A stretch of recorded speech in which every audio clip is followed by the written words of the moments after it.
എൻ്റെ ഒരു സുന്നി സുഹൃത്ത് സ്ത്രീകൾ പള്ളിയിൽ പ്രവേശിക്കുന്നതിനെതിരെയാണ്. വീട്ടിൽ നിന്ന് നമസ്കരിക്കുന്നതാണ് ഉത്തമം എന്നാണ് അവർ പറയുന്നത്. ഇതിനെക്കുറിച്ചുള്ള അഭിപ്രായം എന്താണ്? സ്ത്രീകൾ വീടാണ് അവർക്ക് ഉത്തമം, പള്ളി പോകേണ്ടതില്ല, ഇവർ വീട്ടിൽ നിന്ന് നിസ്കരിച്ചാൽ മതി എന്നൊക്കെയാണ് പറയുന്നത്.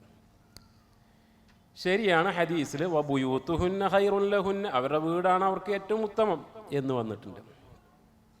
ഇവിടെ നമ്മൾ മനസ്സിലാക്കേണ്ട കാര്യങ്ങൾ ഒന്ന്,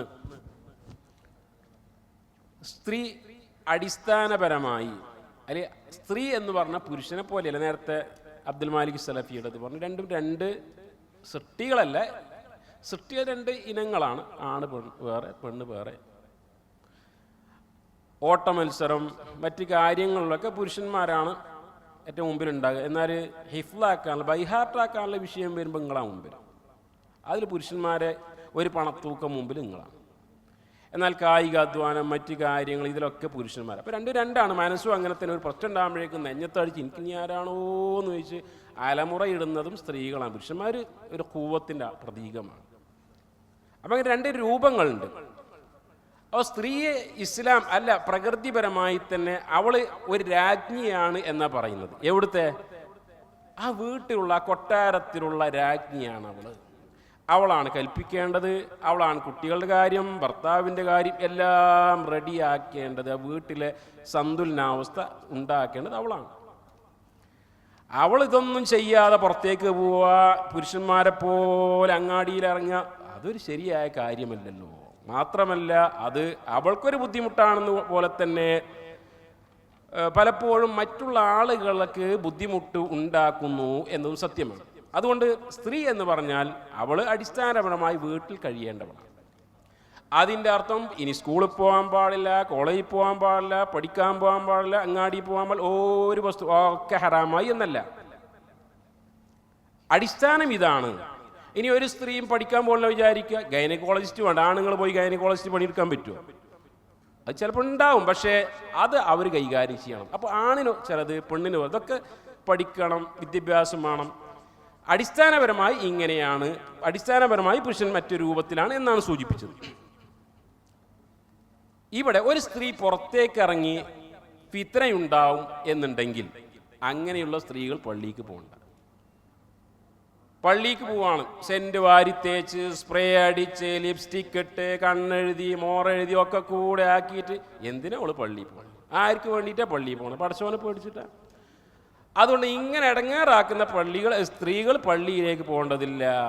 അവൾക്കും ഇടങ്ങേറാണ്, അവളെ കണ്ടാൽ മറ്റു പുരുഷന്മാർക്കും ബുദ്ധിമുട്ടാണ്, പ്രയാസങ്ങൾ, അപകടങ്ങൾ ഉണ്ടാവും.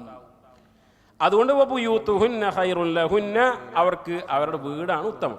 എന്നാൽ ഒരു സ്ത്രീ, പ്രത്യേകിച്ച് ഇന്നത്തെ കാലത്ത്, എവിടെ ദീൻ പഠിക്കാം, പള്ളിയിൽ പോയി ഒരു ഖുത്ബ കേൾക്കുക, അതേപോലെ തന്നെ സ്ത്രീകളെ കാണുമ്പോൾ അവരുടെ കാര്യങ്ങൾ ചർച്ച ചെയ്യുക, ദഅവാരംഗത്ത് പങ്കെടുക്കുക, പള്ളിയിലേക്ക് നടന്നു പോവുക, അതേപോലെ തന്നെ ജമാഅത്ത് നമസ്കാരത്തിൽ പങ്കെടുക്കുമ്പോൾ ഇങ്ങനെ ധാരാളം മഹത്വങ്ങൾ പള്ളിയിലേക്ക് പോയി കഴിഞ്ഞാൽ, ജുമാക്ക് പോയാൽ ഉണ്ട്.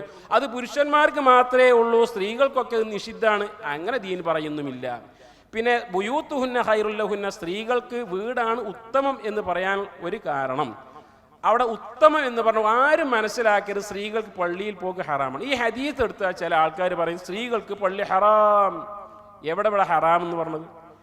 ഇവിടെ ഹദീസിൽ കാണാം, വഖൈറു സുഫൂഫിർ റിജാലി അവ്വലുഹാ വശർറു ആഖിറുഹാ, പുരുഷന്മാരുടെ സഫിൽ ഏറ്റവും ഖൈറായത് ഒന്നാമത്തെ സഫാണ്, ഷർറായത് അവസാനത്തെ സഫാണ്. അപ്പോൾ ഒരാൾ പറയാം പുരുഷന്മാരുടെ അവസാന സഫ് ഷർറാണ്, അവിടെ ആരും നിൽക്കാൻ പാടില്ല, നരകത്ത് പോവും. അങ്ങനെ അതിൻ്റെ അർത്ഥം വഖൈറു സുഫൂഫിൻ നിസാഇ ആഖിറുഹാ, സ്ത്രീകളുടെ സഫിൽ ഏറ്റവും ഉത്തമം അവസാന സഫാണ്, അവരുടെ സഫിൽ ഏറ്റവും ഉത്തമം, ഏറ്റവും ഖൈറ് അവസാന സഫും, ഏറ്റവും മോശം ഷർറായത് ഒന്നാമത്തെ സഫുമാണ് എന്നാണ്.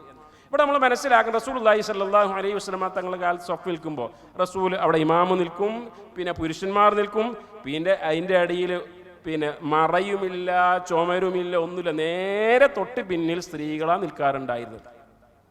അപ്പോൾ സ്വാഭാവികമായും ബേക്കിൻ്റെ സഫിൽ നിൽക്കുന്ന പുരുഷന്മാർ, തൊട്ട് ബേക്കിലുള്ളത് സ്ത്രീകളുമാണ്. പ്രയാസങ്ങൾ ഉണ്ടാകാൻ സാധ്യതയുണ്ട്. അതാണ് അവിടെ പറഞ്ഞത്, പുരുഷന്മാരുടെ സഫിൽ ഏറ്റവും ഉത്തമമായത് മുമ്പിലുള്ള സഫ്, സ്ത്രീകളിൽ നിന്ന് കുറേ അകലെയാണ്. അതേപോലെ സ്ത്രീകളുടെ സഫിൽ ഏറ്റവും ഉത്തമമായത് ഏറ്റവും ബേക്കുള്ള സഫ്, അപകടങ്ങൾ കുറഞ്ഞത്, അപകടങ്ങൾ ഇല്ലാതെ ഇരിക്കുന്നത് എന്നാണ് അതിൻ്റെ ഉദ്ദേശ്യം. മാത്രമല്ല സ്ത്രീകൾ സഫ് കെട്ടുമ്പോൾ എന്താ ചെയ്യേണ്ടത്? ഏറ്റവും ഉത്തമമായ സഫ് ബേക്കത്തെ സഫാണല്ലോ. അതുകൊണ്ട് നിങ്ങളൊക്കെ പള്ളിയിൽ കയറി കഴിഞ്ഞാൽ ഏറ്റവും ബേക്കിലായിരിക്കുക അല്ല. ഒന്നാമത് നിങ്ങൾ സഫ് പൂർത്തിയാക്കണം. സഫുഫക്കും, ഒന്നാമത്തെ സഫ്, രണ്ടാമത്തെ സഫ്, അങ്ങനെ പൂർത്തിയാക്കി പോരണം. ഉത്തമം ബേക്കിലാണല്ലോ എന്ന് പറഞ്ഞാൽ ബേക്കിൽ ഇരിക്കാൻ പാടില്ല, ബേക്കിലല്ല. അവിടെ ഉത്തമം എന്ന് പറഞ്ഞാൽ തിന്മകൾ ഇല്ലാതിരിക്കുവാൻ, ഷെറുകൾ ഇല്ലാതിരിക്കുവാൻ. ഏതുവരെ റസൂലുള്ളാഹി സ്വല്ലല്ലാഹു അലൈഹി വസല്ലം തങ്ങളുടെ കാലത്ത് പുരുഷന്മാർക്ക് പരിപൂർണമായി ഔറത്ത് മറക്കുവാനുള്ള വസ്ത്രം പോലും ഇല്ലായിരുന്നു.